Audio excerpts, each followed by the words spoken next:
friends! Welcome back to my channel. In today's video, I'm going to show you how to turn on the 120 Hz refresh rate on the Samsung Galaxy S24 FE. If you're new here, don't forget to subscribe and give this video a thumbs up. Now, let's dive in. Step 1. First, unlock your phone and open the Settings application. This is where you can find various customization options for your device, including display settings, security settings, and accessibility features. Step 2. Now, locate the search icon in the top right corner and tap on it. The search feature makes it much easier to find specific options without having to scroll through multiple menus manually. Step 3. In the search bar, type motion smoothness and wait for the results to appear. You'll see options related to display settings, such as refresh rate, notification effects, and more. Step 4.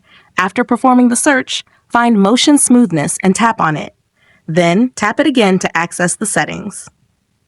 Step 5. For the last and most important step, to turn on the 120 Hz refresh rate, choose Adaptive Mode and tap Apply to enable the 120 Hz refresh rate. This feature automatically adjusts your screen's refresh rate for a smoother experience. If you found this tutorial helpful, don't forget to give it a thumbs up and subscribe to my channel for more great tips.